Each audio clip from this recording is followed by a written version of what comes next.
We have established a quorum, and I've asked the former board chair and my good friend, Gracie Porter, to come lead us in the pledge.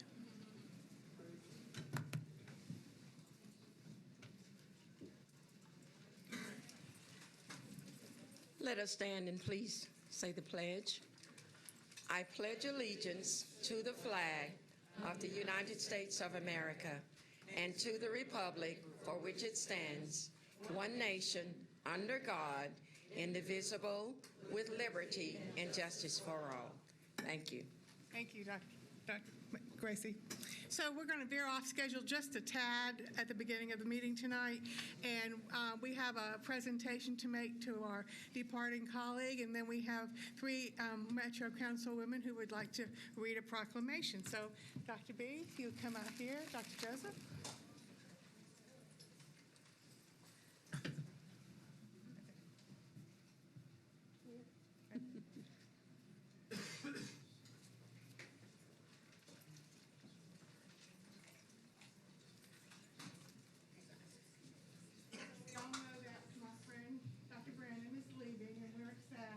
But we got to throw her a really nice party earlier today, even though she told us not to. We did it anyway. So on behalf of my colleagues on the board, Dr. Thank you for your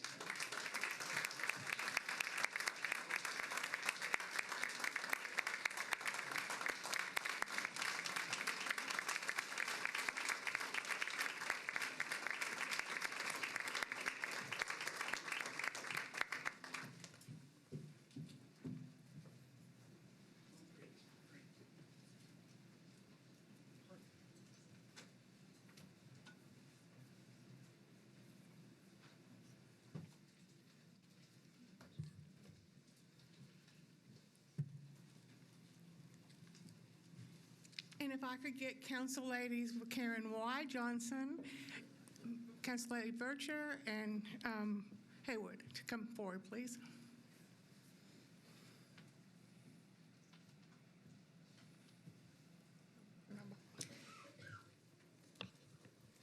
Thank you, Madam Chair, esteemed board members, Director Joseph. I am here on behalf of our Mayor David Briley, who was here earlier for the reception, as well as all of the members of the Metropolitan, Nashville, and Davidson County City Council. And Councilwoman Tanaka Vircher and Councilwoman Brenda Haywood had to leave, but we had a wonderful time together at the reception, and they have charged me to read this proclamation on everyone's behalf. For you, Dr. Brannon, I had the honor of serving with you and have a lot of respect for the work that you have done for so long for many people within our city, most especially our children. This proclamation recognizes Dr. Joanne Brannon, whereas today we are celebrating Dr. Joanne Brannon's hard work and faithful service to the citizens of Nashville and Davidson County. And whereas Dr. Brannon is currently serving her third and final term as the District 2 representative on the Metro Nashville School Board. And whereas a native of Knoxville, Tennessee, Dr. Brannon is the daughter of parents that were both educators in many areas in and around Knoxville. And whereas Dr. Brannon received her bachelor's degree from Central State University, her master's degree from the University of Northern Colorado, and her doctorate in school leadership from Vanderbilt University.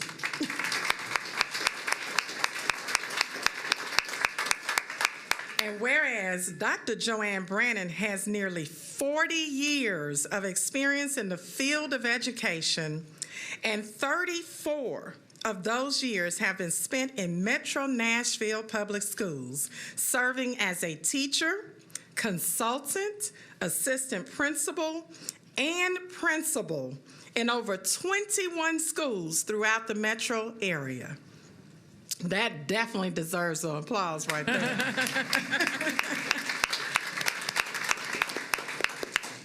And whereas Dr. Brannon's previous teaching assignments include middle school in Gary, Indiana, and high school in Elizabethtown, Kentucky.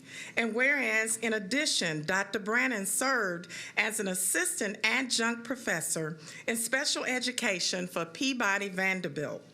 And whereas, as a member of the Metro Nashville School Board over the past 12 years, Dr. Brannon has served on the following board committees: Ethics, Director Evaluation, Capital Needs, Teaching and Learning, Naming of Schools, Charter Schools, Administrative Retirement, Strategic Compensation, and Non-Discrimination Procurement Program. And whereas Dr. Brannon has also served as a representative of the Council of the Great City Schools, TSBA, Legislative Representative, Insurance Trust, and the Sick Leave Bank. And whereas, in addition to her service on the board, Dr. Brannon is also involved in Mount Pisgah United Methodist Church, the National Alliance of Black School Educators, the Greater Nashville Alliance of Black School Educators, the Hadley Park Tennis Club, the Executive Women's Golf Association, MT, and the Nashville Pond Society. You are busy. Whereas Dr. Brannon's dedication to the students and citizens of Nashville is evident through her continuous hard work and commitment to making Nashville's school system the highest ranked system in the nation. And therefore, we, the signatories hereunder, being the members of the Metropolitan Council of Nashville and Davidson County, do hereby recognize and celebrate Dr. Joanne Brannon for her many years of hard work and service to the citizens and students of Nashville and Davidson County. This is signed under the hands of Council Lady Tanaka Vircher, myself, Council Lady Karen Johnson, Council Lady Erica Gilmore, Council Lady Jacobia Dowell, Council Lady Brenda Haywood, Council Lady Sharon Hurt, and Council Lady Antoinette Lee. It's all about women. Congratulations, Dr. Brannon. Thank you.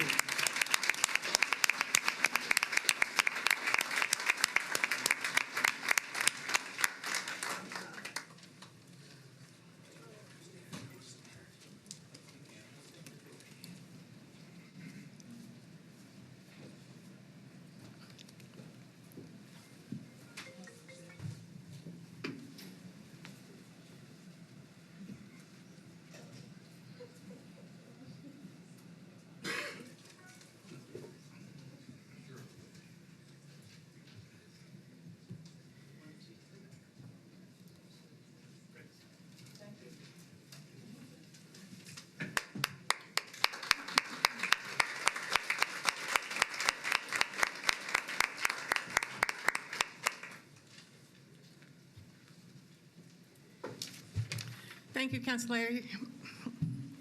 We are going to, the board we're going into public participation right now. The board will hear from those persons who have requested to appear at this board meeting. In the interest of time, speakers are requested to limit their remarks to 3 minutes or less, and comments will be timed. If you'll follow the monitor, we will have the public participants appear in the order in which they appear on the agenda and on the monitor. First, we'll hear, and so please line up in that order. First, we'll hear from Beth Cruz.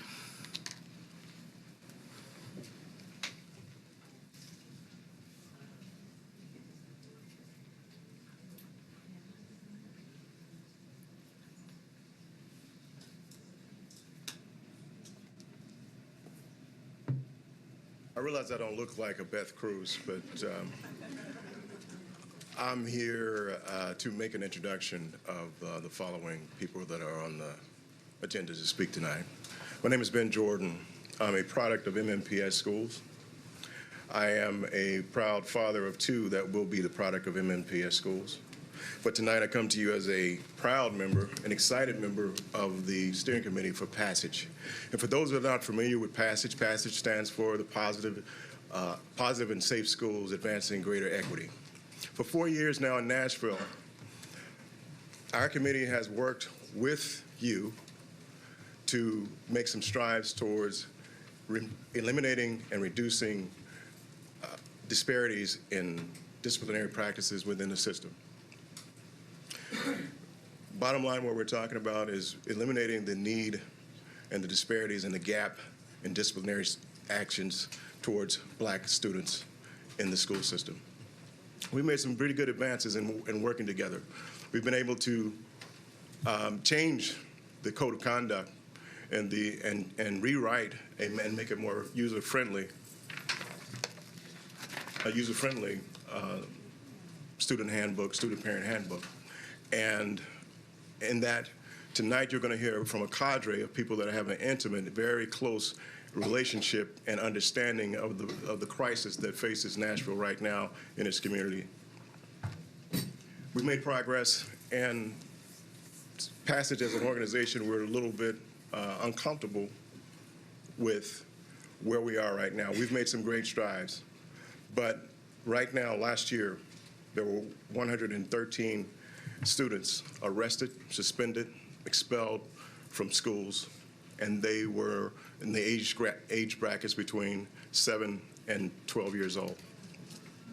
We as a community have to find that unacceptable, because to allow that is to be comfortable with harm to our children, and we know, and you know as well, as the community now knows, that that is creating harm and more crisis within our communities. As you can see, all you have to do is watch the news. But we're not dropping all of those problems at the feet of this district. From the very beginning of this work 4 years ago, we were very clear about our understanding that this is not the problem of the district. This is a community issue. This is something that has to be addressed by the community and in partnership with the schools. So by no means, don't get it mistaken, but we do realize that we have a part of this as our responsibility, and we intend on coming along with you and helping to eliminate this harm. So we can't do that, but we're going to ask for you guys to help us make progress. So understand, this cadre of voices that you're going to hear tonight have a very good experience and are very well prepared for this. So we're asking that you, by the end of Thank you, Mr. Jordan. Thank you. Is Beth Cruz not here? We are here, but our presentation builds one after the other. I'm sorry, we have already set the participation agenda, and it would be unfair to the people that aren't from Passage to bump them at the very end. So good evening, Madam Chair, members of the board, and Dr. Joseph. My name is Beth Cruz. I'm the proud parent of 2 students in MNPS schools, and I'm also an education attorney and the team leader of the Education Rights Project in the Public Defender's Office. We represent students who are at risk of involvement in the juvenile justice system, who have mental health diagnoses and disabilities, who are attending metro schools. 6 years ago, I represented my first elementary students who were arrested at school. The 5-, 6-, and 7-year-old brothers were zip-tied because the traditional cuffs were too large for their wrists, separated, and transported to juvenile court. They were arrested for disorderly conduct and expelled for a full calendar year. Those boys are my inspiration and the reason I'm before you today. Research shows that suspensions place students at greater risk for future misbehavior and involvement in the criminal justice system. They don't work.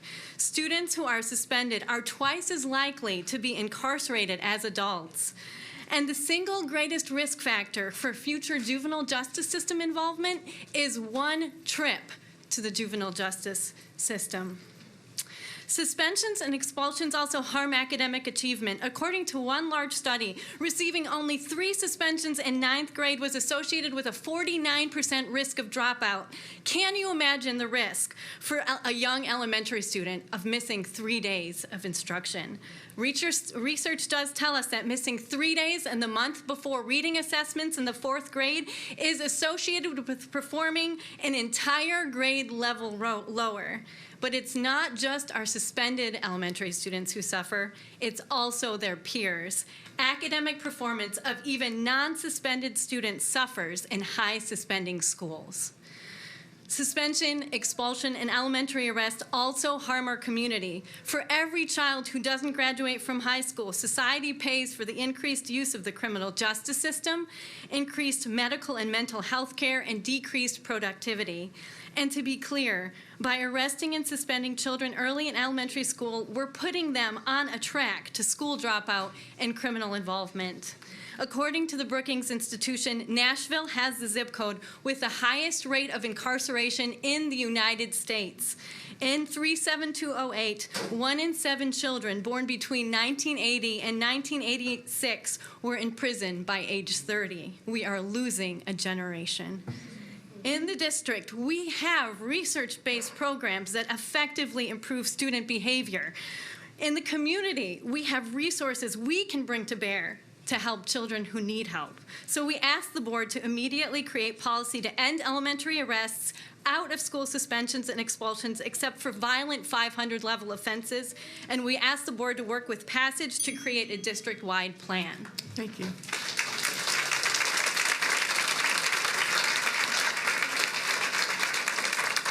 Linda Robinson.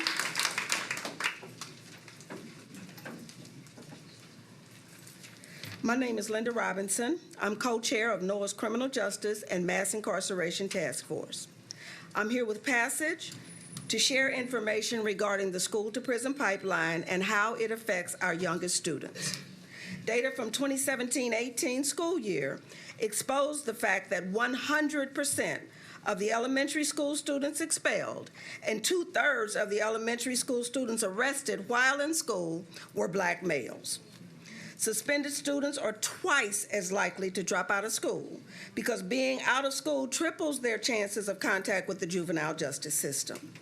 Incarceration in the juvenile justice system increases the likelihood of a young Black man going to prison, with 68% of them guaranteed to go to prison by age 40. We as a community should be enraged that the current trajectory indicates that 1 in 3 Black male babies born in this country are expected to go to jail or prison. What I just described, ladies and gentlemen, is referred to as the school-to-prison pipeline. Suspensions, expulsions, and arrest of elementary school children starts their entry onto the school-to-prison pipeline way too early, in some cases as early as kindergarten. There's something very, very wrong with this picture. Who knows a young Black man who's gotten shoved onto the school-to-prison pipeline at an age when they should have been in an elementary school classroom? I do. I know what you're thinking. It starts at home. Unfortunately, you're right. It does, or at least it should. Realistically, in today's world, what should start at home is that all too familiar conversation known as the talk. How many parents have had to have the talk with their Black child about the rules to follow when they come in contact with the police or school resource officer? I have. These rules are meant to ensure that kids make it home safe and, more importantly, alive and injury-free. Some families mistakenly think that elementary school is too early to have the talk. Sadly, it's not. A full 49% of MNPS students are in elementary school, and about 40% of those are Black. We shouldn't have to have the talk ever, especially with an elementary school student. Our coalition believes that all is not lost. We can save our babies. We can keep them from being forced onto the school-to-prison pipeline out of elementary school. Therefore, we ask the board to immediately create a policy to end elementary arrest, out-of-school suspensions and expulsions, except for violent 500-level offenses. We ask the board to work with Passage to create a district-wide plan to provide student, teachers, and administration with tools to effectively address student needs. Thank you.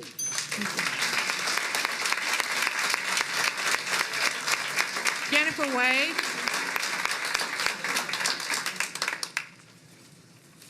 Good evening, Chair, board members, Dr. Joseph. I'm Jennifer Wade. I'm a magistrate at the Davidson County Juvenile Court, and I came today to dispel a few myths that are associated with our ask to end arrests, expulsions, and suspension of elementary age students. The first myth is that some believe that programs of punishment and deterrence have a positive impact on youth. The truth is that children who participate in programs of punishment and deterrence have higher rates of recidivism than if there were no intervention at all. So in fact, these programs have a very detrimental effect on the youth we serve. Another common myth is that by calling police to arrest an elementary age student, that child will go to juvenile court and get charged for their disruptive behavior. The truth is that a child that age is incompetent and unable to stand trial for these matters, and that the trauma induced through the arrest and booking process far outweighs any legal consequence that that child will face. In fact, any arrest of a child this age increases substantially the likelihood that that child will have a subsequent criminal justice contact in their childhood or young adulthood. In schools, these issues are best resolved through social emotional learning processes and other community-based, evidence-based community services. We found that some believe that by eliminating arrests, expulsions at this age, and suspensions, that we are taking a tool away from educators and making schools less safe. The truth is that many of these arrests are for non-violent offenses. Effectuating arrests is not an appropriate tool for schools. In fact, I have heard this course of action referred to as a weapon by some of the school personnel from the Denver School District, a district that has already done this hard work of eliminating arrests. By eliminating arrests and expulsions and suspensions at this age, we are advocating for teachers and administrators to gain the more effective tools to be utilized in resolving these issues, tools of restorative justice, building relationships, and so having social emotional resources in the school. And finally, some believe that disruptive youth are best corrected by serving time in juvenile detention centers. And the truth is that there is no deterrence in detention. Imprisoning youth has detrimental long-term effects on the youth and the community. The costs and benefits of community evidence-based services far outweigh those of maintaining youth detention facilities. Utilizing community-based services are best practice.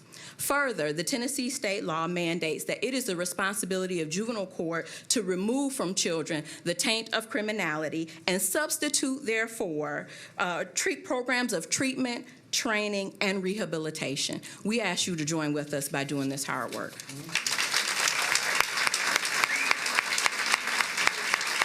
McKinnon. Good evening, board. LaWanda McKinnon. Oh, I'm sorry. I thought it said Queener. I can't see. I know, we are having some technical difficulties. I apologize. Okay. Hello, my name is LaWanda McKinnon, and I want to say thank you for this opportunity to speak about something that has affected my family and is an extremely sensitive subject for me. So imagine a sense of pain, panic, fear, devastation, disbelief, embarrassment, helplessness, and then anger. These range of emotions describe the feelings I had when I witnessed my child in the back of a Metro police car.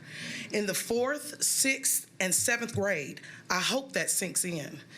What makes this even more real for me is in 2012, at age 7 years old, my child was given a diagnosis of a serious mental health illness. At that point, it was fight or flight for me.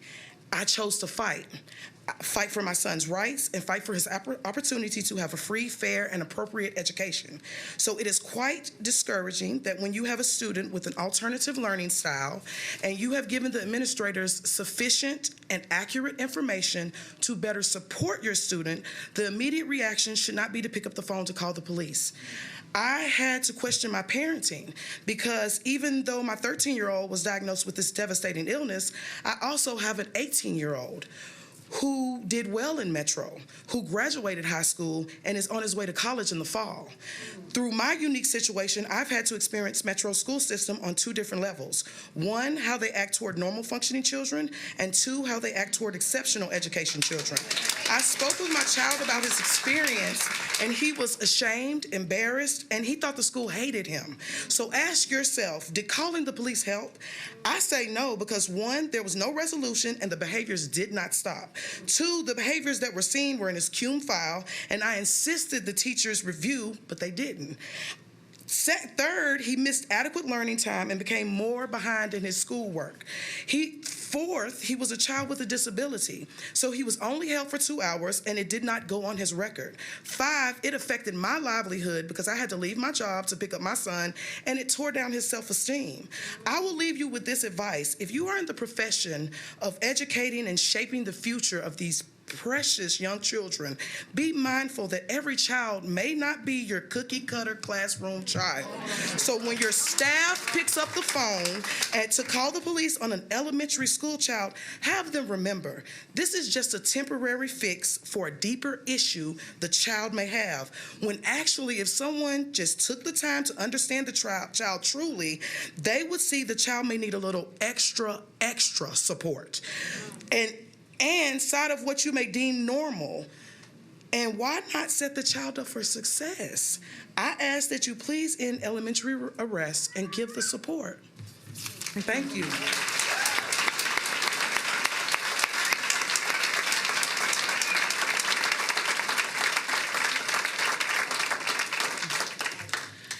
Good evening, Chair, members of the board, and Dr. Joseph. My name is Dr. Mary Cernabori, and I'm the coordinator of Trauma-Informed Schools with MNPS.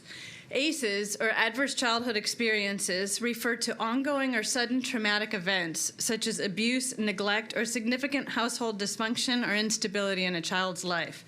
An ACE score of 1 means they've had one of these events.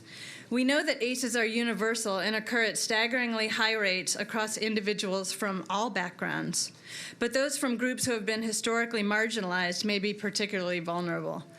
While ACEs are universal, equitable access to healing and support is not. Evidence for this exists across all facets of our society and is seen in our discipline disparities here. I have seen acting out or oppositional behavior in more privileged students that generally results in access to more support, while for our most marginalized students, the reaction tends to be far more punitive or exclusionary. This is not an issue that is unique to Nashville, and I'm proud to work in a district that strives to resolve this problem. It is estimated that in a typical American elementary general education classroom, nearly half of students will have at least one ACE, nearly a quarter will have 3 or more, and more than 6% will have many ACEs. Further, in comparison to students with no known ACEs, students with 3 or more are 3 times more likely to face academic failure, 5 times more likely to have attendance problems, 6 times more likely to have significant school discipline concerns, and 4 times more likely to have somatic health complaints like their belly hurts or their head hurts. Schools can be a place that furthers distress or even re-traumatizes students who already have distressing lives, the very students who need and rely on our help the most. Conversely, schools and caring adults can play a powerful role in buffering the impacts of adversity and fostering school success for all students. The impacts are not restricted only to students who face challenges, though. The cost is also high to the entire classroom. There's a sort of tinderbox effect. As peers witness their classmates struggle and ill-equipped teachers struggle to manage them, classroom stress increases, and access to instruction and availability for learning is diminished for all students. The cost to teachers is also high as they struggle to manage the needs of many students, often with inadequate resources or support, leading to teacher stress and burnout, decreased effectiveness as a teacher, or even leaving the field. This is not a problem that is unique to Nashville, but I believe MNPS is already uniquely prepared to resolve this complex issue. We've begun to raise widespread awareness about the impacts of childhood adversity and set the stage for adults to respond to students in more trauma-informed ways.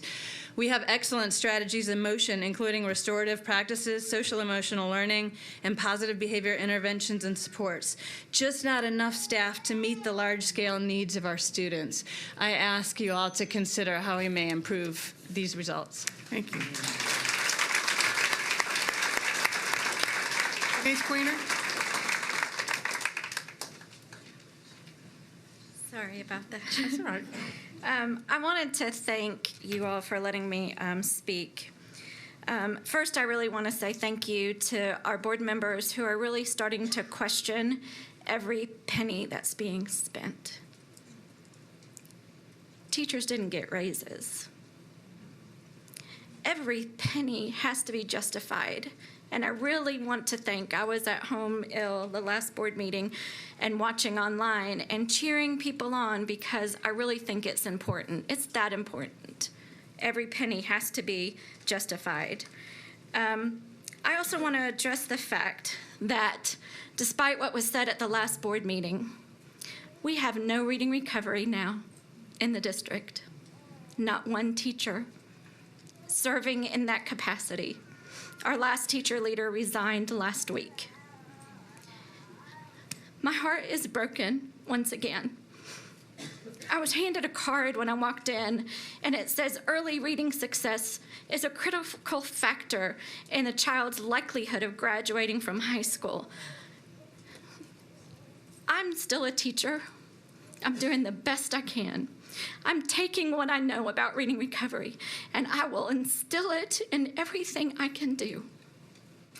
But I still have yet to see in our literacy plan how we're going to address those kids in the first year of school that struggle. You want to talk a lot about a pipeline to jail. In the strongest teachers' classes, those kids still struggle. And I want to urge you to find a way. If it's not reading recovery, I don't really care. But we have to speak out for those kids. Nobody else is going to. And I can't be quiet about it. You will see me here over and over and over again until I hear that we are addressing that need adequately. You just took 86 teachers that supported classroom teachers and addressed part of that need away. And you told us that we could keep our certifications. You told us, I think if we had done it smartly and sat and taken a look at how we could really be effective, we could have been. But no, because it was done in the very last minute. It was unfair. I hope you know that. Also, HR, for some reason, in Tennessee Compass, reading recovery teachers are going in and taking a look, and we're listed for our past few years of service as PE teachers, fourth grade teachers, all kinds of teachers, but not reading recovery, not first grade, not intervention. HR, I don't know what's going on, but there needs to be some oversight there. Thank you. Corey Nation? Madam Chair, the board members, and Dr. Joseph, in support of the Passage Initiative, I was asked to pull together a brief just summarizing some of the data related to elementary school suspensions. And I think you guys have a copy of that at this point. What I'd like to do is just to point out several major points to pay attention to. Number one, the numbers. If you look at the suspensions from elementary school suspensions from this past year, we're talking a little over 1,000 students. And we know within that 1,000 that there are several subgroups. So, for example, 34% of those students have disabilities. The second thing to pay attention to is race.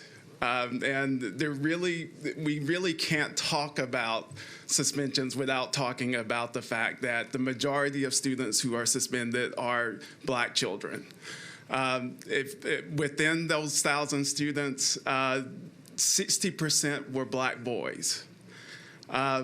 If you look at the second highest group, it was Black girls, which is a change from just a few years ago when we did a similar analysis in 2013, 2014. This is mirroring a broader trend nationally, and again, is something that I think we need to pay special attention to, is the fact that our young black ladies are increasingly being suspended. The third thing I point out is the offenses. What's being suspended? If you look at the list, 10% of those suspensions are for offenses that are already non-suspendable by district policy. And as Magistrate Wade mentioned, a lot of times this is framed as a violence issue. Well, over 60% of those suspensions are for nonviolent offenses. So again, it really does make us question, are there other ways of dealing with a child who is struggling than putting them out of the classroom? The last thing I'll say is that what's not in the numbers is that what we know from research is that suspensions don't work, and they don't solve the problem in terms of supporting a kid, both in terms of their engagement and academic achievement. It also doesn't help them improve their behavior. And one of the things that almost as a paradox is that we also know that suspensions increase the likelihood that they will drop out and that they will be less engaged. So I join my colleagues in urging you all to consider eliminating nonviolent elementary school suspensions. Thank you.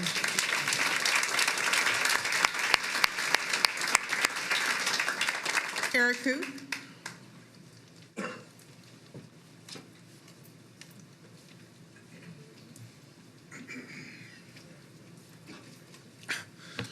Good evening, Mrs. Shepard, Mrs. Spearing, Dr. Joseph, members of the Board of Education.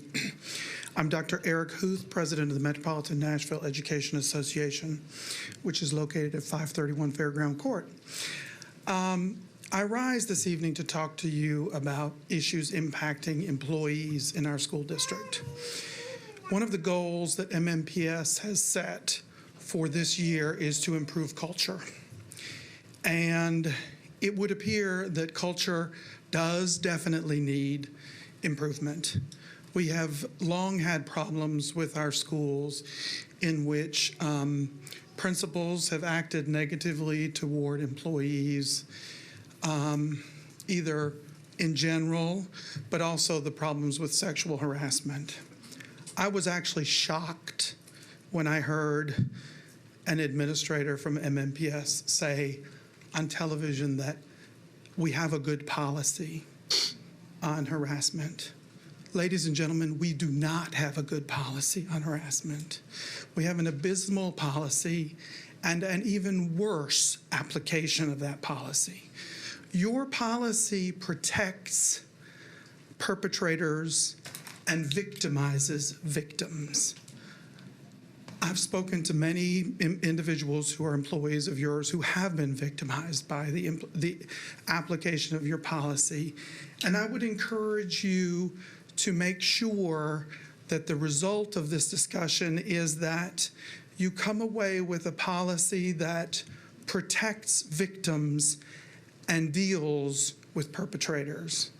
I would also suggest that you take a strong look at all of the processes in human resources, not only as it relates to investigations, which are frequently done by individuals at lower levels, such as principals who have had no training and actually contaminate investigations. I can tell you of reports where we have had individuals make complaints of sexual harassment here in this building, and they have never heard back. Largely because the perpetrators were determined somehow to be innocent. So please fix that problem. Another issue that relates to human resources is pay. You have a system that allows administrators to have pay that does not fall within any pay scale, and there's no checks or balances. There are no checks to determine who gets a raise when, why a position is reclassified without being posted, and that's a problem. It creates morale problems. I have plenty more I'd like to say, but I see I'm running out of time. Thank you very much. Thank you. We'll move into our governance issues, our organization. I'm sorry, what? I don't see it. I apologize, I don't have the right agenda. We have Lorraine Stallworth, is she here? Thank you. Good evening, Madam Chair, the board, and Dr. Joseph. I am Lorraine Stallworth, and I am the coordinator for the Office of Restorative Practices. And what I know about this district is that we have the tools at our disposal to proactively address many of the problems our children and families are facing. The investment MNPS has made to social emotional learning through restorative practices tools, PBIS, SEL foundations, and trauma-informed care are there to assist schools in laying the foundation for a supportive school environment. These practices have been proven successful in urban districts across the country. Restorative practice schools have peace centers which not only provide spaces for students to de-escalate, repair, and reflect on the harm caused and restore relationships, but serve as triage centers where professionals can meet with students and get to the root cause of the problems, connect these students to social workers, counselors, and mental health therapists, and provide the families with a prescriptive multidisciplinary approach to intervention. The key word in my initial sentence was proactive. Schools must implement their Tier 1 frameworks with fidelity, take a restorative approach to discipline, identify Tier 2 and Tier 3 students early using the data we already have, and develop authentic relationships with parents in which they are enlisted as partners in supporting their children. I am reminded of the initial work at Jerry Baxter 4 years ago, a restorative practices school that saw significant reductions in suspensions and expulsions, coupled with significant increases in resource linkages and parent engagement. Or the work going on presently in Napier Elementary, another restorative practices and trauma-informed school, which was one of the lowest performing schools in the state at one time, whose culture and climate investment has produced academic upswings, positive parent engagement, and students who are learning self-regulatory skills. As the district moves toward embracing a restorative approach to discipline, we must, number one, view behavior through a social-emotional lens. 2, know our students and intentionally provide effective student-centered instruction and school-wide practices. 3, allow students to right their wrongs. We got to give them an opportunity to fix the stuff that they do so they learn from them. We have to move from a paradigm from punishment to development. We must ensure all students are treated equitably in response to discipline incidents by getting to the root cause of behavior and using exclusionary practices like 500 level offenses only when necessary. And then the 6th thing, we must resist criminalization of school behavior. And so I ask that you support our initiative in trying to eliminate suspensions, expulsions, and arrests at the elementary school level. Thank you.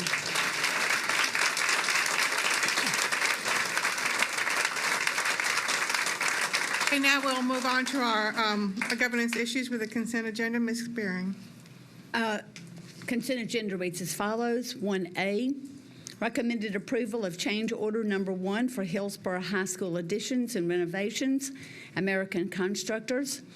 B, recommended approval of change order number 1 for Tusculum Elementary School additions, R.G. Anderson Company. C, recommended approval of supplement number 2 for professional services contract for program management services, Hiri International, Inc. D, recommended approval of supplement number 3 for Martin Luther King Jr. Magnet High School renovations and additions, Phase 2, Bauer Askew Architecture, PLLC. E, awarding of purchases and contracts. 1, Arbiter Sports, LLC. 2, Distinguished Professional Education Institute, DPEI. 3, Ingenuity, Inc. 4, Guy Brown Interiors, LLC. 5, International Institutional Wholesale Company, Inc. Excuse me, we're trying to read a consent agenda here. If you could please exit quietly, I would appreciate it. Thank you. There are two contracts under 5. 6, Mechanical Resource Group. 7, Metropolitan Nashville Police Department. 8, Specialized Education of Tennessee, Inc. 9, State of Tennessee Office of Criminal Justice Programs. 10, United Way of Metropolitan Nashville. 11, Vanderbilt University Medical Center. F, Legal Settlement Claim number AH-06775 for $105,000. G, Policy Updates based on recent enacted statutes. H, Section 4, Policies Instructional Program. And I, Section 6, Policies for Students. I move to approve the consent agenda as read. Second. We have a motion and a second to approve the consent agenda as read. Are we voting on Sorry, real quick. I think, Jill, when you were reading the legal settlement, I think you only said $100,000, and it should be $105,000. So I just want to make sure that was clear. Thank you. That's what I said. I thought you said Are we voting on iPads? Okay, we'll use our iPads to vote. Yeah. Mm-hmm. That's what our boss, Ms. Bobo, said.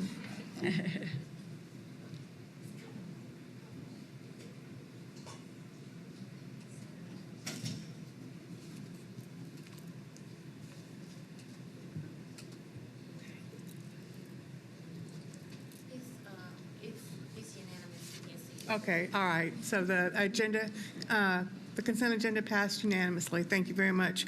We'll move on to item number 2 under governance. Dr. Joseph. Okay, at this time, I will call Mr. Dennis Queen up, and he will discuss the charter application for Journey to Success Charter School.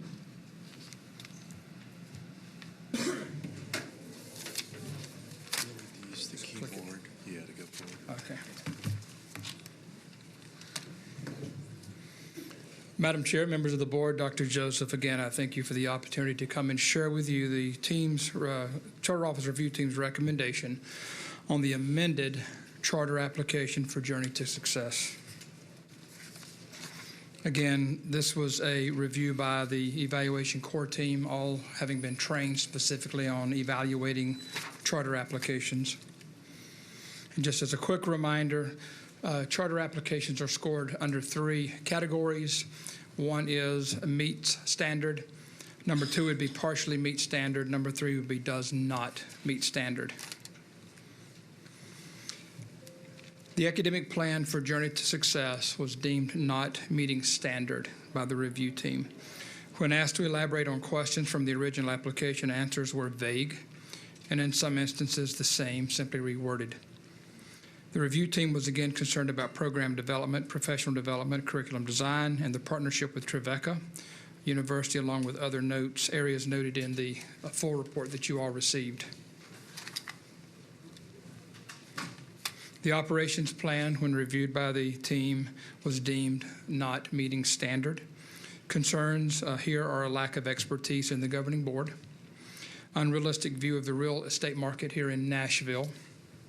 There was a lack of a school leader. There were transportation concerns, specifically around the population they chose to service, which were high-impact kids who there were concerns around how they would get to and from school, given that they were not going to provide transportation, and uncertainty of needed waivers, along with other items that are noted in the full report that you received.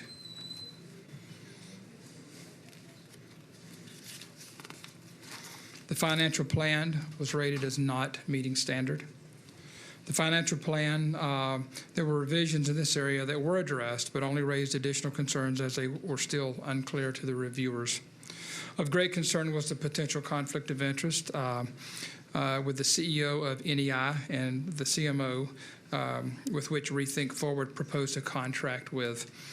There appears to be a main funding source for the school, and when you are receiving your primary funds from a contracted service, it's hard to have could potentially be a conflict of interest when you evaluate the services from the people who are giving you money to operate a school. So that was considered to be a serious concern of the review team. So having said that, in summary, Some questions provided in the feedback were addressed by the applicant, but were mostly deficient in providing a clearly defined program or a compelling case for an approval recommendation for the opening of a new school at this time here in Nashville. As a result, the Charter Office Review Team respectfully asks that the board deny this application based on the evidence presented. Thank you. Anybody have any questions? Okay. I will entertain a motion to deny this application. I move that we deny the application as recommended. Okay, it's been, a motion has been made and seconded to deny the application based on the recommendation from the charter school team. Jace, we'll use our iPads to vote, please.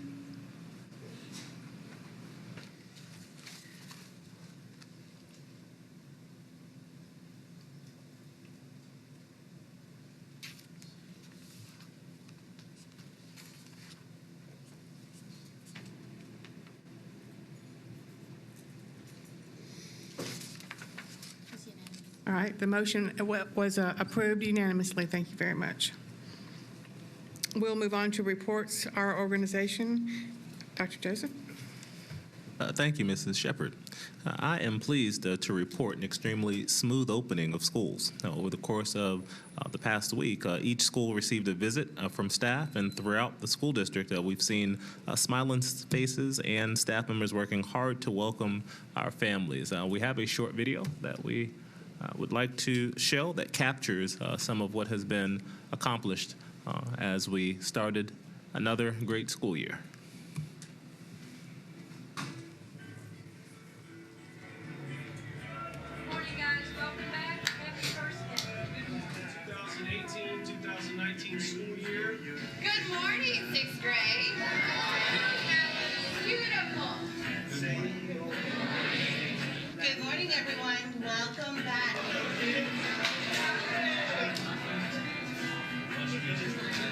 I pledge allegiance to the flag of the United States of America. Just do your work. Respect your teachers.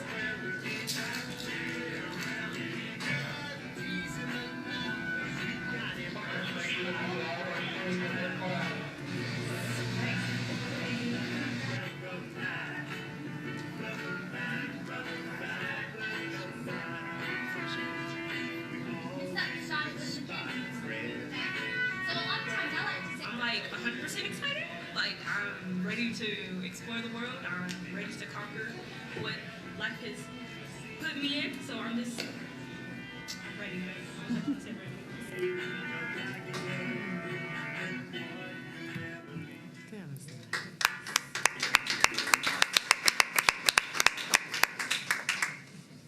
As of day 3, we welcomed 83,528 students back into MNPS.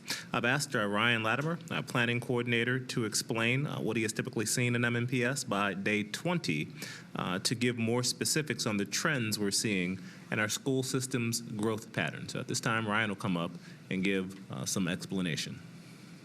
Hey, good evening. Thank you, Dr. Joseph. I just wanted to give a quick overview of the process and just say that when determining projections, we factor in a lot of data points. We look at historical enrollment trends, live birth data from the health department, housing data from Metro Planning, and lastly, we get input from our principals. With all that kind of in mind, we projected a slight increase this year in enrollment to 85,897 students. And we used a little bit more conservative process than in the past. And so it's about a 500 student increase over last year's enrollment. As Dr. Joseph mentioned, last Thursday was the first of 4 early enrollment counts. And we'll continue to see an influx of students through the 20th day of school. We typically average around 1,700 students over that time period. So hopefully that'll continue. The final early count day will take place on, Wednesday, September 5th, which is a good date for us as it falls after Labor Day, and will be a better indicator of enrollment trends. At this point in the year, enrollments fluctuate so much that it's hard to glean any kind of long-term trends or decisions, and the day 20 data will provide a better process for that.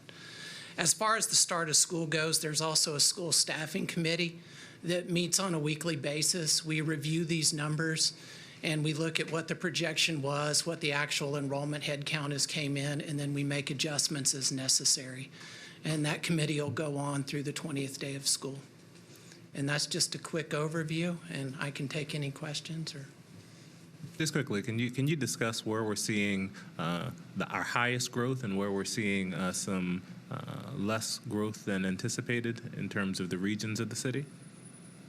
Yes, in general, north of Interstate 40, we're seeing enrollment decline, and south of Interstate 40, we're starting to see enrollment increase, especially in the southeast part of the county. Thank you. I do have a couple of questions if nobody else does. You indicated that enrollments really fluctuate throughout the month of August into September. What are some reasons around that, all that fluctuation? I think some of it's just some students are slower to enroll in certain parts of the county, especially some of the ELL schools with high populations tend to enroll later, so their counts come in a little slower than some other schools. I also think sometimes you've got new principals, new teachers, so the head counts itself comes from them, and so they may miss a class, maybe they double count a class, and that counts for some fluctuations. And that works itself out over time. And closer towards the day 20, we can look at what the principals are saying is at the school, plus what's in our information management system, and they're usually a pretty close match. So by then, we have really good data to make final decisions on. So the students are not considered absent from the day that school starts until the day they enroll, are they? No, if the student's not been there within 5 days, the school's not supposed to report them, but no-shows aren't taken off their counts until after the 10th day of school. Oh, okay, all right. And so you talked also about the North Nashville area showing a decline in enrollment, where Southeast Nashville is showing increased enrollment. Is that just trends in housing or trends in population, age of population, or? I think a little bit of both. I think it's probably a lot with the housing and what's getting built in North Nashville and some of those areas is starting to be increasingly very expensive. And the southeast part of the county still remains more affordable than the new housing that's coming in place. Okay. And so I think it is just families getting displaced through the cost of rents and housing in Nashville. Thank you, I appreciate that. Ms. Beering. Brian, thank you for this presentation.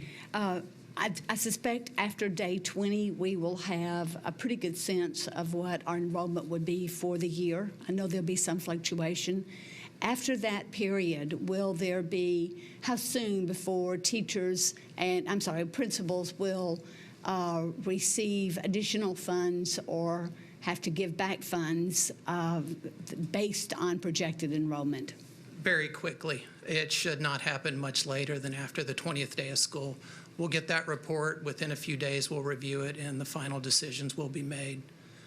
As the year goes on, if there's any changes, wild changes, then we can address those. We'll relook at it at the 40th day of school, and we'll relook at it after winter break and make adjustments if they're needed then. But the 40th day and winter break would only be increases. We don't take any decreases away after the start of school. And that's the 40th day, not the 20th day. Okay, well, thank you. Yes. Okay, thank you. Thank you. Appreciate the information. Thank you. Okay, so we started this school year with 99 teacher vacancies, which is down from previous years, but still 99 vacancies. We continue to have a need for English language learner teachers, math teachers, and special education teachers. Staff were diligently working to ensure that substitutes filled vacant classrooms, and we continue to work to fill unfilled vacancies. Our goal is to have 100% of our classrooms filled, when 100% of our classrooms covered by qualified substitutes when we do have a vacancy, and we'll continue to work on this throughout the school year. In addition, our newest school, Eagle View Elementary School, opened its doors this school year, and we will have the ribbon cutting ceremony this Thursday at 10:30 a.m. I hope you all have an opportunity to join us there. The school is beautiful. And now, as we move into this school year, as I shared at our recent board retreat, and our goal is to focus on focus. Many of you have, we passed out cards for everyone to remind everybody of what our priorities are for this school year. And we, as a board, you have communicated our vision that you expect us to be the fastest improving school system in America. And we are clear about that vision, and we're also clear about our mission to ensure that there's a high quality instruction in every classroom every day. And as we look to focus our work this year, we're clear that we're going to continue to work on advancing learning opportunities to support every student, that we're going to be working on culture first and foremost by just seeing people as people. We'll continue to use data to do something, to continuously improve instruction, and we want to work to partner with families and communities to promote access. And the ultimate goal is to ensure that there is equity and access within our district, removing barriers to opportunities and success. So as we do the work this year, literacy will continue to be a focus, and our second focus will be doubling down on our ability to increase students' time on instruction and developing plans to get more students in school engaged in high-quality learning activities. We're going to lock down on who's not doing well by student group and work to study-wide and devise plans to do something about it. In addition, this year, our goal will be to work to increase understanding and transparency around our budget work. I think we did a lot of that work last year, really, having 10 budget meetings and communicating, but we recognize more needs to be done, and we need to be doing it earlier. In addition, we want to focus on how our students are performing on the key performance indicators that this board has identified in our strategic plan. So as we move into the new school year, we know that the budget is going to be a challenge.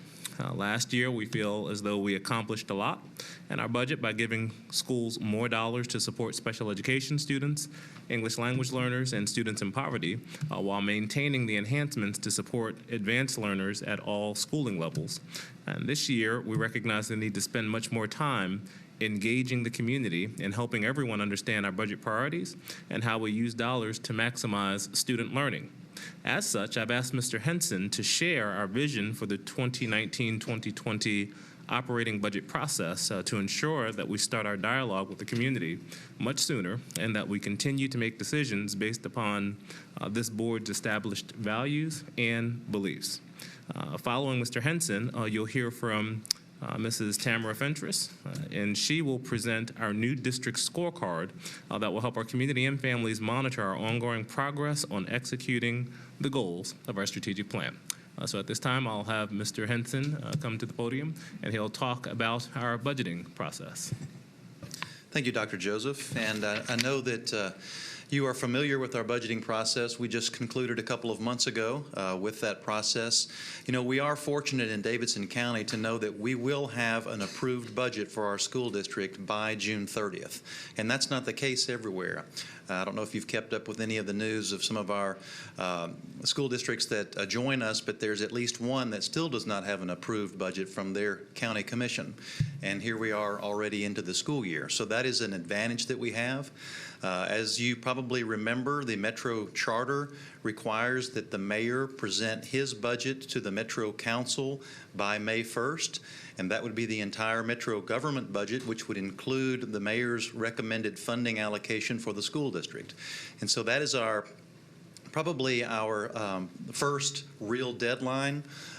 We have to have our budget completed by the first board meeting in April because we will then have, as you know, our budget hearing with the mayor, usually in mid-April, so that the mayor can then formulate his budget to present to the Metro Council by that required May 1st date, according to the Metro Charter. So just backing up from there, as Dr. Joseph indicated, we know that we had a lot of discussion last year and a lot of meetings. We also know that it's going to be a very tight budget year, and while it's still fresh on our minds, we want to begin that discussion again. And tie it specifically, of course, to our major initiatives through our strategic plan. Some of which will be discussed, I'm sure, here in just a moment. But beginning those discussions early on in the fall, as opposed to what we've typically and historically done, where we as an administration would formulate a budget from December through February, and then we would have budget committee meetings beginning at the 1st of March. I think what we're talking about now is to have periodic budget meetings. Once the Budget and Finance Committee chair is appointed, periodic budget meetings from the fall through the winter, so that we have adequate time to thoroughly discuss any of the items that we want to have included in our budget proposal that we will be proposing to the mayor and ultimately to the Metro Council. And so the main point, I believe, is that we are just planning to begin the process with the board earlier, even though historically we've had those internal discussions and conversations. But as Dr. Joseph indicated, we want that to be a more transparent process and for it to involve the Board of Education earlier. And so be on the lookout for those meetings beginning in the fall. Can hardly wait. Ask any I'll ask if anyone has any questions. Thank you, Chris. I appreciate your presentation. When will you present to us about the consolidation of the 2017 to 2018 $7.5 million shortfall? When will that be consolidated? We will probably close out the 2017-18 fiscal year by the end of August, I would assume. The auditors are here now, the external auditors. And so we've been monitoring our revenue and expenditure data. And I'll tell you that tentatively, we are right where we thought we would be as far as the state BEP funding goes. It's approximately $7.5 million less than what was budgeted. We received approximately $7.5 million less. We also received less in property tax revenue that Metro Finance projected, fairly significantly less, but we also received more, will receive more in local option sales tax revenue than Metro Finance projected. And so once we have all of those numbers closed out, we will be glad to share those with the board. I also want to note that as we are looking at our expenditures, as you know, we did request a $3.5 million supplemental funding increase from the Metro Council based upon the preliminary data that we had at that particular time.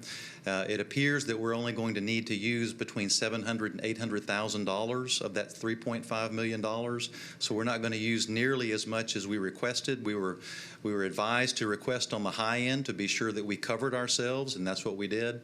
But it looks like we're only going to need between $700,000 and $800,000 of that $3.5 million supplemental request. But we'll have all of those numbers finalized by the end of the month. Thank you. Anybody else have anything? Ms. Froh? Questions. So I was told that we would be discussing that at this meeting, so I assume we just don't have all the numbers in yet.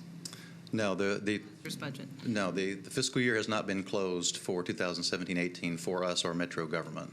Okay.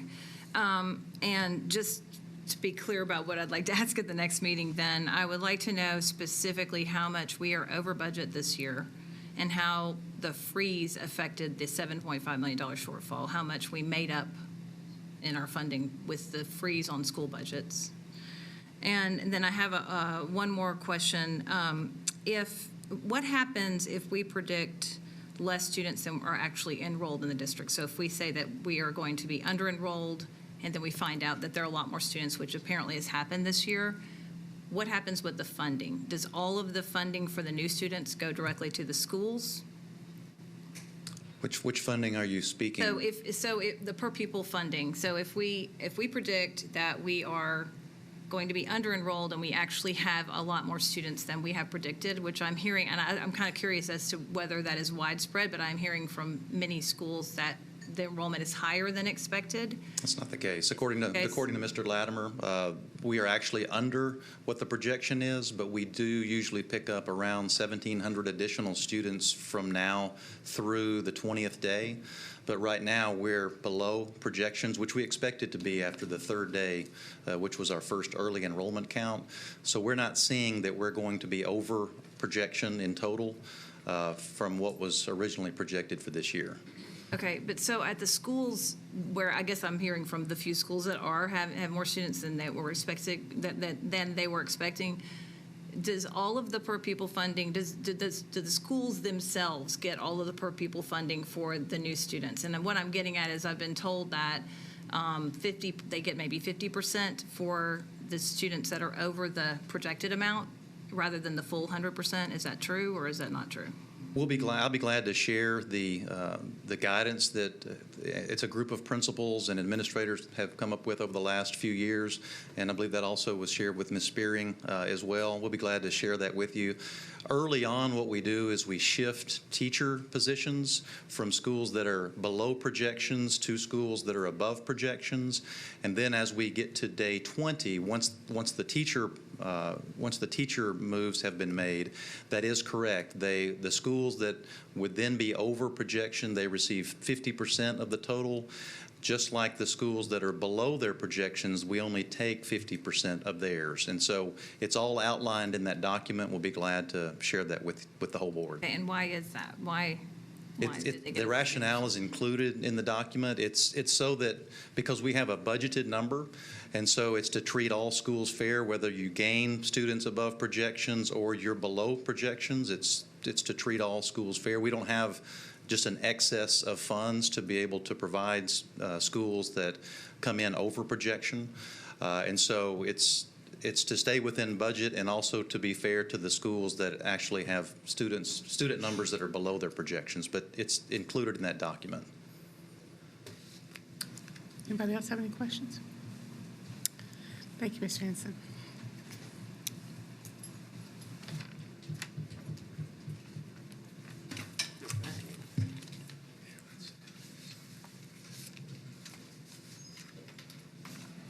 So good evening. While he's getting that pulled up for me, I'm just going to go ahead and get started.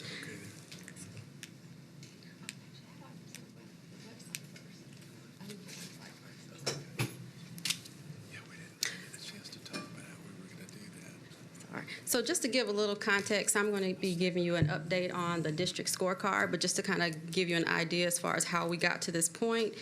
So we basically have our vision and mission as a district. We define what we care about and what we stand for through our values. The framework was created and approved, which basically provides guidance and clarity on how we would execute on that work. And the process has naturally included a great deal of thought around measurement, which is our key performance indicators that you hear a lot about. But today's overview provides insight into the first iteration of our district scorecard, which you can see actually the link for it up on the screen right now. It basically shows how we translate strategy into actions and results through our key performance indicators and also the 17-18 priority implementation plans that we've had during the 2017-18 school year from all the different teams. But with all that said, the board has requested a way for us to transparently share our KPIs and the work behind those KPIs that drive the strategic plan.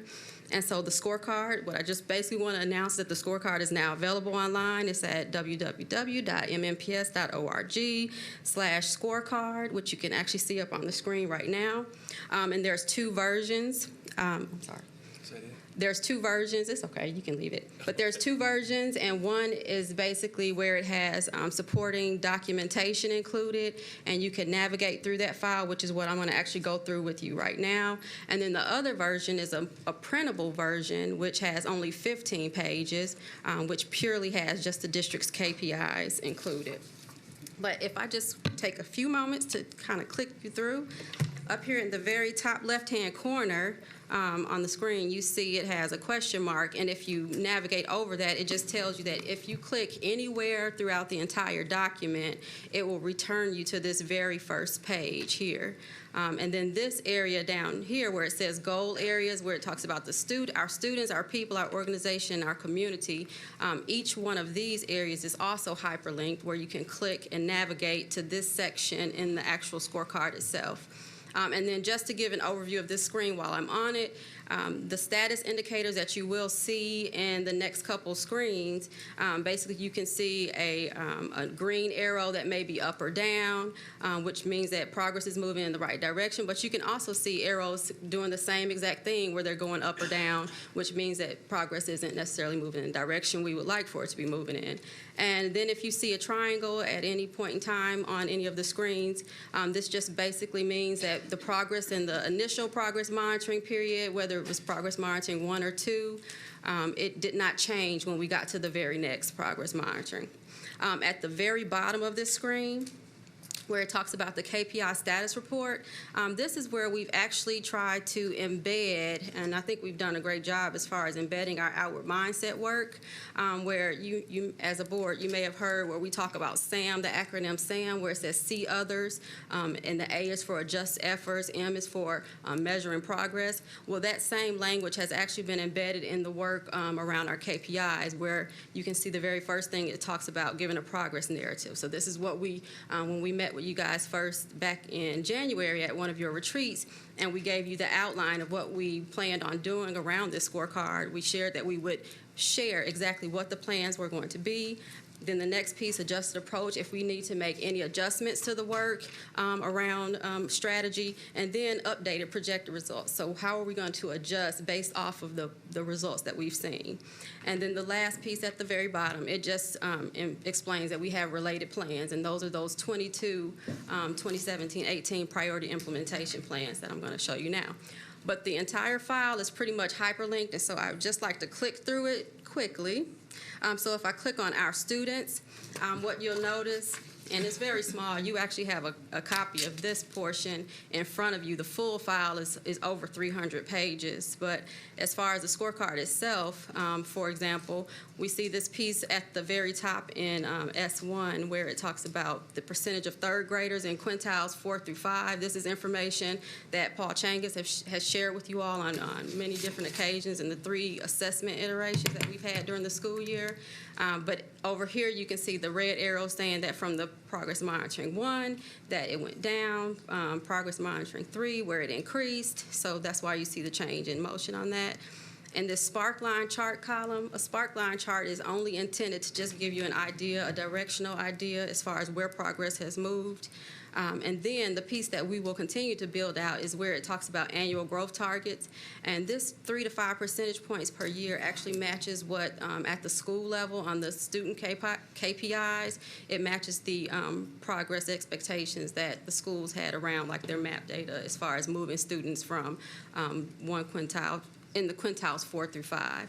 And then on the right-hand side, again, this is just the text that basically follows what the progress is on each of the KPIs. Another piece that I just want to point out, again, to just really stress the coherence and alignment of all of these pieces with, like I mentioned in the beginning, with our strategic framework, but also with the director's evaluation that you all just conducted. Across the very top here, which again, it may be difficult to see, but it says ensuring that all students are achieving academic growth in reading and math, and then the other piece says ensuring that a higher percentage of third graders are reading at grade level. These are prompts that came directly from Dr. Joseph's evaluation, where the evaluation that you guys did of him.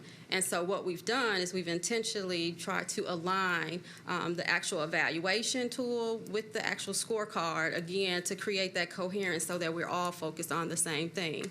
So just again, to just give you an idea of when you click, but if I click here on this same line, it takes me to that portion within his summative evaluation, which again can give you a little bit more context around what you've just seen in the actual scorecard document itself. And then, like mentioned before, if I click in the very top left-hand corner of the actual file itself, it brings you back to the first page. And so just to give you an idea of the plans, the priority implementation plans that I've mentioned, I'm going to just scroll down because it's faster today. But at the bottom of Our Students plans, for instance, I see STEAM and instructional framework or assessment. And if I was to click on any of these items, it takes me to a section within the file where I can then take a look at what did some of the implementation plans look like for the 2017-18 school year. And again, it gives you the status of those plans, each key implementation step, and again, gives you a deeper level of progress narrative, adjusted approach. So the thing that I just really want to point out here is that the more information you want to know, the more you can go into this file and find. The less you want to know, you can stick with the first 15 pages and just take a look at the progress and the direction of each arrow. The last thing I'll point out is that on page 16, Page 16 is it's an additional table of contents. It's basically all of our supporting documentation. So this is where you can get a glance at, say, for instance, when we talk about the map data, Paul Changus did 3 presentations to you all. Those are all hyperlinked directly from this page and are found within this file. So you don't have to go look for the PowerPoint presentations. The same thing with the EL office board presentation. When we talk about the EL data points that are in the scorecard, you can also come here and see those as well. And again, you can just navigate through the file. And this is something that you may notice because we use this during the budget period. So this is also included here. So this file is really intended to give an all-encompass view of the work that occurred over the 2017-18 school year, and then help us and provide us with something to basically anchor our work on for this year going forward. As far as next steps, just expect that this static tool, because it is a static tool, it will not change or not, but that it will evolve and that will improve it for the 2018-19 school year. Updates where data are available can be expected quarterly at a minimum. The data warehouse version, because there is an entirely different version of this scorecard, which is really our data warehouse, where it's more, it allows you to drill down to the school level, and that's specifically something for our schools and for our teachers. But what it provides is an overview for the schools to look at all the student KPIs. And that did go live for schools right at the start of the school year, so they have access to that now. The thing that we're looking at this very moment is what does access and training look like for the school board. And then lastly, our monthly extended executive leadership team sessions where we dive in deep on each of those priority implementation plans. We'll just continue to look at how we can embed this tool in our work and use it to provide direction. That's all I have. Very good. Thank you. If I may, just a quick comment. Mrs. Fentress's work has been exemplary, so much so that we've been invited by the National School Board Association's Council of Urban Boards of Education. We've been invited to present this to school boards around the country, urban school districts, because pulling together an evaluation tool, and again, Michael Cashley, who's the executive director of the Council of Great City Schools, communicated that our process is one of the most rigorous in the nation. That is commendable, and not only to have the tool, but also to have a publicly displayed dashboard that links everything. Districts pay millions of dollars, hundreds of thousands of dollars with teams of people to try to pull something like this together. And she took this on, and one of the reasons we're moving in reading, moving in math, suspensions are down, truancy is down, is because we're focusing on what matters, because you've identified what matters, and we're able to now work towards execution. But I commend you and thank you for the work.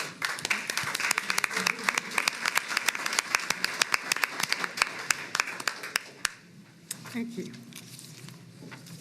We will. I do not have a chair report tonight, so we'll move into announcements. Dr. Brannon. Well, I'd just like to say that I appreciate the opportunity to serve as a board member for 12 years, and I appreciate the confidence that my community placed in me in order to serve. I certainly like to thank Ms. Bobo and Dr. Spear for helping me throughout the years. Dr. Spear came on late, but Cameo has really been my right hand, and I appreciate everything that you have done to help me stay focused. Focus on focus. Thanks to all for your support as well. I appreciate the reception tonight, and I thank you Madam Chair, A pleasure. for honoring me. A pleasure. Ms. Berry? Thank you. Over the first couple of days of school, I got to visit 5 of schools in District 3. I visited Dan Mills Elementary, and then Lytton Middle School, Hunters Lane High School, Goodlettsville Middle School, and Goodlettsville Elementary. And I'm looking forward to a great school year. Thank you. Ms. Bugs?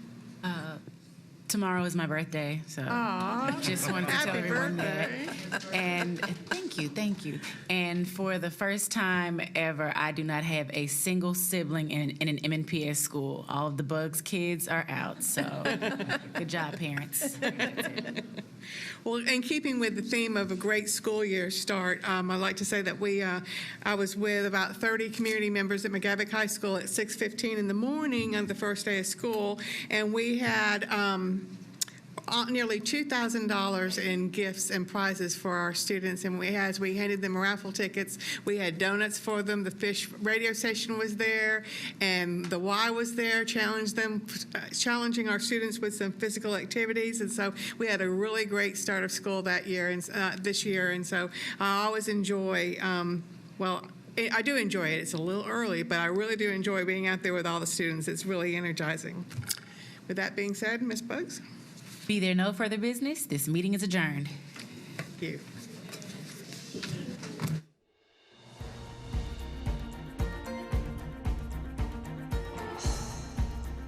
This has been a service of the Metro Nashville Network. If you would like to see this presentation again, or for more information about this and other programs, visit nashville.gov.